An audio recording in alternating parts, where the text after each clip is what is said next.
Hello, everyone, and welcome back to episode 5 of the Playoff Push podcast. And today we have a very special guest with us. We have Mr. Jim Callis, a senior writer for the MLB Pipeline. Mr. Callis, how are we doing tonight? I'm doing good, Jack. Feel free to call me Jim, but glad to join you. I really appreciate it. Probably the biggest guest we've had so far on this podcast, and one of the most influential people in MLB media today. One of the primary people covering, especially minor league baseball. You can hear all about it on his podcast, the MLB Pipeline podcast. So, another great podcaster. Yeah, no, we do that every Tuesday. I've actually been on vacation the last couple of weeks, so I've missed the last two episodes, but I'll be back at it, and we have a lot of fun. Jonathan Mayo and Jason Ratliff and myself, and I think they had Christian Campbell on 2 weeks ago. I'm not sure who they had on today because I haven't listened yet. But yeah, the podcast is a lot of fun. It's a lot of fun to listen to as well. So clearly, your specialty is in minor league baseball and analyzing those prospects. Your list of the farm systems just recently came out. And do you want to describe the number one farm system in the league and why you were able to place them as such? Yeah, the Rays who have dethroned the Orioles as the top farm system, and these rankings are probably the hardest rankings we do, Jack, just because you're trying to evaluate hundreds of players at different levels of development and health across 30 different organizations. And I always like to say they're really a snapshot in time. It's not like the Orioles have gotten worse, but the Orioles, Jackson Holiday just graduated off our list a couple days ago. They've obviously graduated a lot of talent recently. And once guys get to the big leagues, they come out of your farm system, and then the rankings. Like if we did the rankings again at the end of the season, they probably look a little different too. But the Rays just keep doing a very good job. Even when they're not ranked number one, it's hard to stay at the top of the farm system rankings when you're winning because everything's set up in baseball now to work against you from a player acquisition standpoint if you're winning. You get lower money in your draft bonus pool, you get lower money in your international bonus pool. You're generally, if you're winning, the Rays are an exception to this, but if you're winning, you are usually not acquiring prospects in trade. You're usually trading prospects to help the big league club. But the Rays just do a really nice job on all fronts. I think right now their position players stand out ahead of their pitchers. They do some interesting pitchers like Gary Gill Hill and Santiago Suarez, but just with guys like Junior Caminero and Carson Williams and Xavier Isaac, who are three of the top 25 prospects in baseball. Then you have guys like Braden Taylor and Chandler Simpson and Theo Gillen and Aiden Smith and Trey Morgan. I could go on and on and on. It's a very deep system. It has star caliber players, but also has depth. And like I said, the Rays, the Rays have made a lot of nice trades. They traded for Junior Caminero, for Tobias Myers, who's having success this year, but really struggled for a while. They acquired Aiden Smith, in midseason this year. They're, because of their financial situation, they're always looking to get young talent. They're not afraid to trade a Randy Arozarena to get Aiden Smith in a deal. They also got Brody Hopkins, a pitcher in that deal. But yeah, the Rays consistently rank up near the top of our list, and as of right now, they're number one. Yeah, the Rays are a great team when it comes to the money ball perspective of baseball. They have consistently one of the lower payrolls in the league and still managed to consistently make these playoff pushes, beating my Yankees in a series that I remember all too well. But they're great with those trades. So, how about we get into some of the more specific Rays prospects, starting off Sure. with Caminero, the number one prospect in all of baseball with the graduation of Jackson Holiday. Recently called up, holding an OPS around, I believe, 835 through 20 games this year. What do you see out of him? And do you see him staying up the rest of the year and contributing to a potential playoff push down in Tampa? I do. I think he's probably in Tampa to stay, and I think he probably would have gotten there earlier if he hadn't had some minor injuries. It's funny. He'll graduate off of our list on September 18th if he stays in the big leagues. He'll graduate in terms of service time. He'll actually, in terms of at bats, probably graduate a little bit before then. So he probably will be number one for another 8 or 10 days, I guess, at this point. But I think what stands out with him is the power. Just for a guy who's as young as he is, 21 years old, hits the ball exceptionally hard. Like, what's interesting is he hits a lot of ground balls for a power hitter. If he gets to the point where he launches a ball in the air more consistently, I think you're looking at a consistent 40 home run guy. Position, probably third base is probably the best fit for him. He's also played some second base. He's played some shortstop. But I think we're looking at a guy who might eventually be an American League home run champion. When you look at his scouting report, power is obviously the aspect that is scaled way up there at 70. All the rest are hovering around 60 to 55. So if the Rays can get another power hitter just to, come into the league and start hitting nukes, that's a great way to, take some stress off of, say, Taj Bradley and Shane McClanahan and potentially give this Rays team some more firepower later into this year or even next year. Yeah, I mean, he's come up this year and he's playing well. So he's made an immediate impact. And he was up a little bit last year, so I think that helped him get acclimated. But yeah, I mean, I wouldn't be surprised if he won't be a rookie next year because he'll graduate this year. But I wouldn't be surprised if he hit 30 home runs in his first full big league season. And like I said, as he learns to launch the ball in the air a little bit more consistently, then I think we might see a 40 home run guy. Totally. And another guy I'm loving in this Tampa system, as you said, Xavier Isaac, a 6'4", 240-pound lefty guy, 20 years old, and has a career OPS in the minors of 876. Do you see him holding that first base spot down once he gets called up? I do. I think that's probably the best fit for him. He it's interesting. Like we talk about this, he might have more raw power than Junior Caminero. He might be, and Caminero's strong. Uh, he might have a little bit more raw power. I do think Caminero is a better hitter, so he might have slightly more usable power. But yeah, I mean, there are not. I don't have the list in front of me, like off the top of my head. But if you're doing a list of the top 5 power hitting prospects in baseball right now, those would probably be 2 of the 5. Tremendous power. We haven't seen the Arizona Fall League rosters aren't out yet, but like I'm kind of have my fingers crossed. I'd love to see Xavier Isaac in the Arizona Fall League, and he's been in Double-A for about a month. So maybe we'll get to see him there, which would be a treat. But yeah, he and Caminero, like you could see those guys, like Caminero being the number 3 hitter and Isaac being the number 4 hitter for the Rays for years to come. A lot of power going to sit in that middle of the Rays lineup. Rays looking good for the future, as we've been saying for the last 5 years. Made the World Series in 2020. Definitely a consistent contender. So as you could probably tell from my decked out Yankee gear, I'm a Yankee fan. Diehard AL East guy. How about we switch over to the Yankees' primary rivals, the Boston Red Sox, and the Sure. quote, as my Red Sox fan friends say, Big Three, looking at Teal, Anthony, and Meyer. Well, and you know what's funny is like if you talk to people inside and outside the Red Sox organization, I do our Red Sox prospect list. It might be a big 4. Christian Campbell's had an unbelievable year, but talk about all 4 of those guys. We've got Meyer ranked ahead of Anthony right now, and that might flip the next time we do rankings. Meyer's had some back issues. He got promoted to Triple-A with Anthony and Teal, but hasn't been able to play there.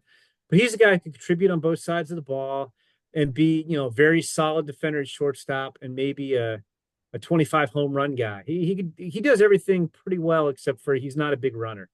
Anthony is the youngest of that trio. He's just 20 years old.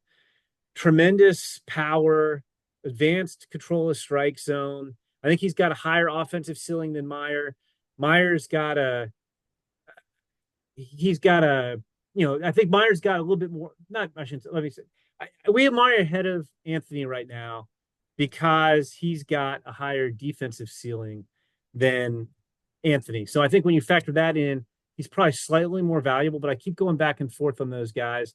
And like I said, I could see Anthony jumping him the next time we update our rankings. And then, Teal takes a slight back seat to both those guys. And I mean, he's one of the better all-around catching prospects in baseball. He's just 22. He's playing well. And then Christian Campbell's kind of snuck up on people. He was a 4th-round pick in 2023. Red Sox helped him get stronger, helped him make some swing adjustments, increased his bat speed. And he's having a better year than all of them. I mean, he's having one of the best seasons of anybody in the minors. I mean, he's hitting 335, 442 ops, 571 slugging, 19 homers, 23 steals. And he's continued to rake in AAA. Roman Anthony's been very impressive in AAA too. But I think that big 3 might actually be a big 4. Yeah, despite Campbell's maybe slow I mean, late draft position. Do you think he could be a five-tool guy coming up later when he continues to develop? Um, well, to me, like a five tool guy is five better than average tools. And like I don't think the arm and the defense are there. I think he's more kind of fringy to average arm, fringy to average defender at second base or outfield. But I mean, we could be talking plus hit with plus power and plus run. Like I still More of an offensive he weapon. yeah, I mean, I was gonna say like he's come out of nowhere. Like I knew who he was. He's in my part of the draft. We split the draft in half, and he was at Georgia Tech. And when he was at Georgia Tech, he kind of had average raw power and plus speed, but they didn't play that way in games. Teams weren't sure where he's going to play, which is why he lasted 132 picks in last year's draft. And he's a totally different player. So part of me wants to see a little bit more, like just to totally fully believe. But I mean, you have to hand it to him. I mean, he started the year, he got off to a really good start in high A, went up to double A, just destroyed the ball in double A. And he's been in triple A for a couple weeks. He's got an ops of almost 1,000. I mean, it's a small sample size, but he continues to rake in triple A. He's a really, really exciting player. Yeah, this is Campbell's first full year in the minor leagues with an OPS of 1.013 and a career OPS of 998. So he's looking to be, as you said, a guy hopping into that big three, as my friends say. But Teal, Anthony, and Meyer also are all above a 825 career OPS in the minors. So do you think the Red Sox have the second brightest future in the AL, or do you think it still stands with Baltimore? Well, I mean, I'd say Baltimore if you factor in the player. I mean, and you have to the players who are there. Like Um, Holiday and Rodriguez, etc. Holiday and Grayson Rodriguez and Adley Rutschman and Gunnar Henderson and like they still have enough depth too, where they like. I'll be curious to see what they do in this offseason to further address pitching. They went and traded for Corbin Burns. Could they sign somebody as a free agent? Could they go make another big deal? I still think Baltimore has the brightest future in the American League. Great. So switching over to my team, which who may not have as bright of a future. Let's be honest here. I am really curious about your view on Spencer Jones, the Yankees prospect coming out of Vanderbilt. Kind of stalled his development this year, hasn't really shown too much improvement from the previous year. Do you think he'll continue to go up before his call up, or do you think this is a problem that needs to be fixed? Like it's weird, Jack. I always feel bad when I talk about Spencer Jones. I like Spencer Jones. I think I've always liked him a little less than other, draft and prospect analysts in the media. I mean, I think he's got a lot of raw power. I think he's very athletic for 6'6", 235 pounder. I just there's a lot of swing and miss there. We've seen it this year. I think he's got 184 strikeouts this season. And he's got such long levers. I don't think he's proven yet that he can turn on quality fastballs when teams try to pound him inside with 95 mile an hour or plus. So I like Spencer Jones. I'm less bullish on him than other people. I mean, I do think he's a big leaguer. I just, like I said, I always struggle with this. Like, I like him. I'm just, I'm sure I'm probably, if you got all the people who write about prospects for a living, I'm probably a little bit lower on him than the consensus. And again, I mean, I had those concerns coming into the year. And like you said, I mean, it hasn't been a bad year. I mean, he's got a 782 ops in double A, 15 homers, 24 steals, but he struck out 184 times. And I mean, the strikeout rate is right around 36, 37%. And I mean, that's going to have to come way down to be successful if he's going to be successful in the big league. So, yeah, it's like, I don't know exactly what to make of him. I wonder if we might see. Well, I don't know. He spent the whole year in Double A. I wouldn't mind seeing him in the fall league too. I'm getting to the point where I'm greedy right now, Jack. As we wait for these Arizona fall league rosters to come out, I want all the guys who are in Double A to come show what they can do in the fall league. But he's interesting. Like I said, I mean, you don't see many guys that big who are that athletic, and there's a ton of power in there. I still have concerns about how consistently he's going to get to it. I've seen a lot of people criticize that strikeout problem you brought up, but people always seem to say, an out's an out and it's going to be an out regardless. I disagree with that. I think that a ground out or a fly out is astronomically better than a strikeout because at least there's a chance there to be productive. Yeah, I mean, an out is an out. I'm more concerned with if you're striking out at a 37, 38% rate in double A, the pitching's going to get better. Now, he can get better too, but like it's hard to have success in the big leagues striking out nearly that much. So it's not even so much the strikeout is being less productive than hitting the ball in the air, putting the ball on the ground. It's that, okay, if you're having this much trouble making contact in double A, are you going to be able to make contact on a consistent basis in the big leagues to do damage? And we'll see. I'll be curious what the Yankees do with them next year. I would think maybe you'd send him back to double A to start the year, rather than send him to triple A, but we'll see. Another interesting problem with Jones is that he's another outfielder. Yankees have Dominguez, Judge, and a potential to get Soto back. We'll see what happens there. But the outfield is loaded in New York for the time being. So that might be a little holdout for Jones. Maybe move him over to first. He's pretty athletic, so I don't know if you'd want to do that. I mean, you have DH, but Stanton's at DH, when he's healthy. I think the nice thing is, Dominguez obviously is, he could be up in the big leagues now. I would assume he'll be on the team next year. With the year Jones had, he's not going to be pushing for the big leagues, certainly not in the first half of next year. So I really think you have until, late next year to figure out where he's going to fit in. If you're a Yankees fan, obviously you want Soto to come back. Yes, it'll make the outfield that much more crowded, but you want Soto to come back. So, it's the Yankees, and they obviously are playing to win, and they're looking at the present all the time. So, I mean, Aaron Judge is not going anywhere. They'll bring Soto back if they can bring him back. And then Dominguez, you would think, would probably make the team opening day next year. And or at least early in the season, like I forget what Verdugo's status is, but like you don't need Spencer Jones to be ready next year. So like in a way, it gives him more time to develop. So I think it's one of those things that, and I do it all the time. I speculate, how's this guy going to fit or how's that guy going to fit? But if you're the Yankees, you just let it play out. Right now, Spencer Jones is, let's say, a year away from the big leagues. So you'll worry about Spencer Jones when he's ready, and he's not ready right now. Yeah, with all due respect to Spencer Jones, if we get Soto back, he Yeah. can take a seat in the back. Well, I mean, Spencer Jones was having like, let's say Spencer Jones was hitting 320 and hit 30 bombs in double A and he wasn't striking out.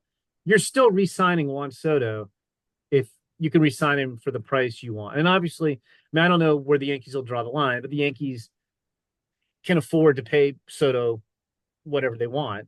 I mean, they have the money. So yeah, it's just like you're worrying about Juan Soto right now, and you'll worry about Spencer Jones a year from now. Great, great. Let's take a break from the AL real quick. Switch over to the NL. Of course, I am a Yankee fan, but I do live in Philadelphia, which is not the easiest thing in the world. But a lot of my friends are curious about those Phillies pitchers, more specifically Painter and Mick Abel, both not necessarily getting too much benefit out of playing. Abel just has not been pitching to the caliber that Phillies fans need him to, and Painter has not pitched since 2022 due to injuries. What do you make out of those two high ceiling prospects, and will they ever throw a major league pitch in close range? Yeah, like Painter, we have to get him back on the mound. Like he should be back. I don't know if he's going to pitch in games this year. Like again, another guy I'd love to see in the Arizona Fall League. But he was the best pitching prospect in baseball before he got hurt. And if he can come back a lot, I mean, Tommy John isn't guaranteed, but like a lot of guys come back from the rehab, stronger than ever, in tremendous shape. If he gets back to where he was, he had like an uncommon combination of stuff and pitchability, then that would be huge. So we just, with him, you kind of have to reserve judgment until we actually see him back on the mound. But it's Tommy John surgery. It's not like it was a torn rotator cuff or labrum surgery or something. So you're optimistic about him. With Abel, that one baffles me a little bit because coming out of his draft, he was the best high school pitcher in his draft in 2020. And like it was supposed to be the same thing. It was a combination of stuff and strikes. Like I remember seeing him at the PDP League in 2019, and he looked great. He was the best pitcher. They had like most of the best players in the country at this Team USA kind of training camp type thing, and he looks spectacular, Jack. And like you'll see the stuff, but he still throws hard. The breaking stuff I don't think is as sharp as it has been, but he's never thrown consistent strikes in pro ball. Like coming into this year, like he had success, his first 3 years in pro ball. But he's still walking, about a guy every other inning, a little, a few too many guys. And this year when he's gotten to AAA, he's just been punished. Like he's walking more guys than ever, and he's been getting hit. Now in AAA is a weird place for pitcher, or it's a tough adjustment, I guess is a better way to put it right now for a couple reasons. One, when you get to AAA, you switch from the minor league ball to the major league ball because they want guys to get acclimated to the major league ball before they get to the big leagues. And it's a different ball. It's got the seams are lower, it's harder. You get, like when guys make contact, it goes farther. And so it's an adjustment. If you're a guy who's used to spinning the ball or shaping your pitches a certain way, there's an adjustment period. And then with the automated strike zone, which part of the time is the challenge system and part of the time is just the umpires are getting told in their ear ball strike based on the automated system. The strike zone, it's actually a different shape than pitchers are accustomed to. So I'm not trying to make excuses for Mick Abel, but for a guy who's never thrown consistent strikes, like that's kind of a recipe you're going to struggle when you get to AAA. And it really has exposed that even more this year. So with him, I don't know. It's still a good arm, but and he's still young. I mean, he's got to be, I guess, 22 now. So he's not that old. I guess he turned 23 a couple of weeks ago, so he's just turned 23. But like you're starting to wonder, is that guy a reliever more than he is a starter? It's a big league arm, but in terms of like proximity, even if you were like, okay, we're putting him in the bullpen, he's got to throw more strikes. You can't have him, pitching like this year. He's walked about two guys every 3 innings, and that's just not going to cut it. So he's kind of baffling. Like, but he's for whatever reason he's never been as polished in pro ball as he was as an amateur, like ever. So that is a concern for me. Yeah, again, as you said, not a great year for Abel. A 1.76 whip and a 6.06 ERA in AAA over 98 innings. So you think there's more optimism for Painter and more Yeah. of a watch out for Abel? Yeah, I mean, again, we have to see Painter. We want to see him on the mound and see that, like, okay, the stuff has come back. But before he got hurt, I mean, I think if he doesn't get hurt in spring training 2022, he might have made. I mean, no, I'm sorry, spring training 2023, he might have made the Phillies opening day roster. If he didn't make the opening day roster, then I think he would have been up early in the season. Like he would have been the best pitching prospect in baseball at that point if he were healthy. How about another NL East team that we can go to? Let's go to the Washington Nationals and their absolutely loaded farm system. Called up James Wood recently, who I think is one of the most put together rookies of the year. And they still got Robert Hassel, Cruz, and Brady House in the back. How do you make out those big bats and see if they can bring some flair back to this Washington team that's been struggling for a few years? Yeah, I think Washington's on the upswing. James Wood has played well since he's been called up. Dylan Cruz has been up for about a week and already hit a couple home runs. I mean, I think they're going to build their lineup around them. And I mean, and you've guys like CJ Abrams and like Luis Garcia, who came up at a very young age, is playing well. They've got the makings of a nice nucleus for their lineup. I think pitching is going to be kind of the key for them. They've seen some nice development this year from guys like Travis Sikora and Harlan Susana. Susana was another guy who was part of the Juan Soto trade with the Padres. And I actually think if their pitching comes together, we'll see what they do in the offseason. I think the Nationals could contend for a wild card spot next year. I don't think they're necessarily ready to challenge the Phillies or the Braves at the top of the NL East, but I do think they'll be a legitimate wild card contender, perhaps as early as next year. Yeah, I've heard a lot about Susanna's rise throughout the recent times. Do you think he'll be a consistent starter for them, or do you think he could develop more as a bullpen arm to maybe shut down? I think the bullpen is more of a fallback. We were talking about Nick Abel and how his control has never really come together and it's gotten worse. With Susanna, I think what's encouraging is his control's gotten better. Now he's been pushed pretty aggressively. He's just 20 years old. He's a big guy, 6'6", and usually big guys who are young have trouble kind of syncing everything up and throwing strikes. He's actually thrown more strikes since he's been promoted to high A.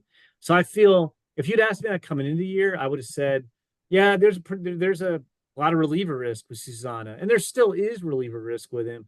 But I think you feel better with the way he's made progress throwing strikes, and he is still just 20 years old. Great look into there for the Washington Nationals. Brady House, a projected call up for 2025, listed as a third baseman. Kind of lower stats this year compared to what we've seen in previous years. Again, do you think that's a warning sign or do you think it's just an off year? Well, I mean, the thing is, he just turned 21 in June, and he's in AAA. So, he's never, he had a back injury his first full season in pro ball. It kind of wrecked his first full season. Last year, he got back on track. I've seen steady progress from him. I mean, I think we're ultimately going to see, I think he'll be an average hitter. I think you're talking 25 to 30 homers a year. I'd like to see him control the strike zone a little bit better, but he's also extremely young and he's been pushed very aggressively. So I kind of I kind of take that in consideration. I think his numbers, when you think about the fact that he was 20 years old at the beginning of the season, turned 21 in the middle of the season, he's played, I think, a little bit better in AAA than he did in AA or hit the ball more consistently. I think he could continue to get better. I mean, at this rate, he's probably going to be in the big leagues as a 22-year-old, which is a pretty good sign. Sweet. That'll do it for the big team previews. I do have one more specific player I want to quickly touch on before we get to some more intriguing questions. And that's Sure. going to be Ethan Salas, only 3 months older than I am and already in high A. 18 years old and was ranked really high, kind of fell back in the recent rankings. 611 OPS so far this year in high A. Do you think he has potential to be a top tier catcher, or do you think it's just because he was coming in so young that people were overestimating his ability? No, I don't think it was that. I mean, he's pretty exciting. I mean, he just turned 18 in June, so he's still extremely young, and I mean, he's very athletic for a catcher. He's got Gold Glove potential behind the plate. I think like if you're kind of looking for a mid-level projection, it would be an average hitter with average power. But I think he can be better than that. I'll criticize the Padres a little bit here for him. Like last year, they had him playing in Double A at the end of the year at age 17, and I don't know why they felt the need to rush him like that. Like he's very advanced and he is a very good prospect, but I don't think you need to do that. I mean, even now, like he's 18. Again, he didn't turn 18 till June. He began the year in high A as a 17-year-old, which you never see happen. So again, kind of like I was talking about earlier, I kind of take those numbers with a grain of salt. Like I hope we'll see what they do. Like he's not striking out excessively. He's just like somewhat, and he's obviously very young and like he's actually, he's not like he's physically underdeveloped, but like it's hard. Like when you're a catcher, but like that's our thing. He's a catcher. You're not just going out there working on your hitting. Like you're spending a lot of time working on your defense, working with your pitchers. That's a lot. And to be 17, 18 years old in high A, that's a lot on your plate. Like in retrospect, I think the Padres would be better off starting him in single A this year, like not rushing him last year, starting him in single A this year, and maybe he gets up at high A at the end of the season. I think they just need to let him catch his breath, but I think he still has a chance to be a superstar behind the plate. So Padres kind of, jumping the gun on his development, trying to rush it too early. Yes, that's what I think. Alrighty. So yeah, I'm really intrigued with Salas because he's so close to my age, and I always look I at him know. and I'm like, how on earth is this dude playing minor league baseball at the level he is? And I'm sitting here in math class not doing too great. So, yeah, exactly. Now he's pretty amazing. I mean, even though his numbers aren't eye-popping, consider that he started the year at 17 in high A. Like, like he's actually performing well if you consider the context. Yeah. So that's a great look into some of the higher ranked prospects on your top 100 prospects list. This question may or may not be a good one. I don't know. But depending on your knowledge of how teams scout, is there any patterns as to attributes or skills that bring up more successful players or at a higher rate? Yeah, I mean, there's no one answer because obviously, I mean, everybody would love to know and be able to and there's teams that use algorithms and models. There's no one factor, and there's also, I think teams would admit this. There's some luck in developing prospects too, like with injuries. We're talking about Andrew Painter got hurt and has missed 2 years. Um, Christian Campbell, the Red Sox have done a really nice job developing him, but they didn't realize he was going to be this good, or they would have taken him a lot higher than 132nd in last year's draft. Um, to me, if I had to narrow it down to one thing, I mean, besides, I mean, obviously you need physical ability too. But if I was going to look at one trait, well, I'll say two. One is the nebulous makeup, and that's the guy's ability to compete, deal with adversity, work hard. That stuff matters. But if I was looking at one measurable attribute for both hitters and pitchers, Jack, it would probably be control of the strike zone, like your ability as a hitter to make good swing decisions. And it's not just as simple as strikeouts and walks, although that's obviously a big part of it. But being able to, because there's guys who draw walks and they're passive at the plate and they take a lot of pitches and they also strike out a lot and they don't swing at hittable pitches. But to being able to make, like if you're a hitter, control the strike zone, work counts, to force pitchers to throw pitches that you can drive, and being able to take advantage when you get those pitches. But similarly for pitchers, again, it's not just strikeouts and walks, but it's being able to throw quality strikes. It's being able to move the ball around the strike zone. It's being able to, not beat yourself with walks. Now again, would I rather have a guy who has plus stuff and average control than a guy who has fringy stuff and plus control? Yeah, I would, because stuff plays. But if I had to narrow it down to still it to one thing, it would be the ability to control the strike zone, whether you're a hitter or a pitcher. A great major league example of that is Juan Soto. Of course, less strikeouts than he has walks. So very, very good at controlling that zone, and obviously very, very gonna get paid this offseason. Yeah, and I mean, he might be as good as anybody in the big leagues because I mean, he draws walks, but he also does a lot of damage. He's not just up there looking to take a walk, but also if you're not going to challenge him, then he will take ball four. So he probably is the best example of that in the big leagues. And like you said, I mean, he's so young and he's gonna be a free agent. He's gonna get paid very, very well. That was a question I was very curious to see, your perspective on, because you watch guys jump those minor league levels. And I would just want to see it a bit more from your eyes, see what you have to look at when you make these rankings. Yeah, no, I mean that's one thing I do. I mean, when we do the rankings, you're taking a lot. You're taking in tools, performance, uh, opinions inside the organization, outside the organization. I mean, there's a lot that goes into it. How old the guy is relative to his age. We touched on makeup. Like there's a lot that goes into it.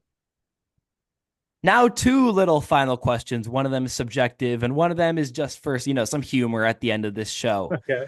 The subjective one is just a question about your personal preference. If you could choose one prospect to crown as your favorite, who would it be? It can be for any reason. I just want to know who your favorite Current prospect prospect. is. Current prospect. Yes. Yeah, it's weird. Like I would have said Paul Skeens coming into the year, but he graduated. Well, and he's off to a little bit of a slow start. Like I'll say my favorite prospect relative to where we have him ranked. I think Charlie Condon's going to be a superstar for the Rockies, and I'm not just picking him because I'm University of Georgia grad. He went to University of Georgia, but his story continues to fascinate me as a guy who was not recruited at all coming out of high school, and then 3 years later, in red shirts as a freshman, and then 3 years after he leaves high school, where no colleges are really recruiting him at all, he goes number 3 overall in the draft. I just love his combination of hitting ability and power. Like I said, I know he's off to a little bit of a slow start this year in his pro career, but he fascinates me. His story, it's very unique. That's a great answer. And I don't know how much you follow football, but a big I do. NFL comparison to that is Josh Allen.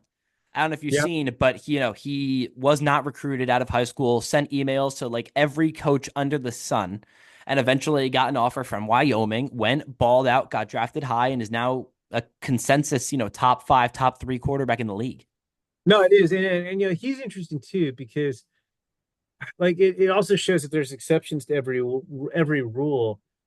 As much like as good as he is, I'll admit I was a little skeptical when he came out of Wyoming because I think like his completion percentage in college was like 54, 57%. It was really low. And you could argue, okay, like who's he playing with, but like you could also argue who's he playing against. Um, and I'll admit when the Bills drafted him, I think it was like the number 10 overall pick or so, Somewhere number around there. 10, Yeah. 10 or 11. I think they traded up to get him. But in any case, when they got him, I remember thinking, man, this guy is so inaccurate at Wyoming. I don't know how this is really going to play in the NFL. And he's obviously been very good. So I do follow football a lot, and his development has fascinated me as well. So Charlie Condon is going to be your pick for your favorite prospect. But yeah, I think that yeah, if I pick a favorite guy who fascinates me the most, he'd be the guy right now. Love it. And we have a few more minutes here. So I have one final question, more for, some comedic effect. If you were to take any minor league team currently, or you can go at the beginning of the season, do you think any minor league team at any point in this season could beat the Chicago White Sox? Yeah, I mean, I think My I my mean answer would be the beginning of season Norfolk Tides. That would be my answer. they're real strong, and I mean also you look at the Iowa Cubs right now, who have six top 100 prospects on their roster. I think the Iowa Cubs could make a run at them too. I mean, they've been so bad. Like they're we use the term replacement level.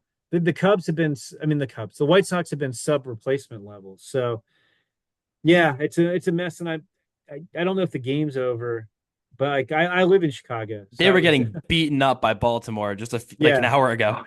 yeah, and it was out of hand. It's final. They lost 9-0, so they got shut out again.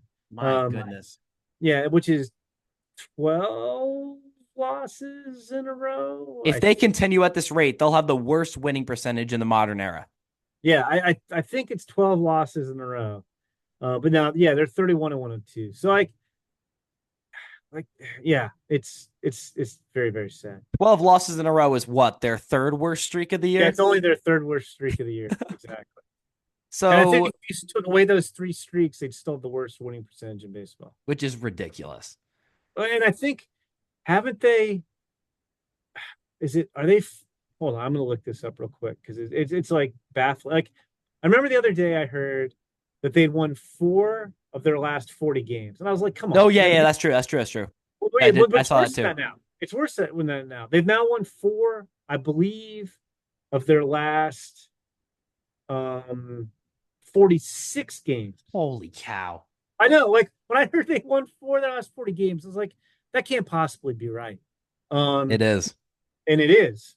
And now it's four of their last. They got 4-42.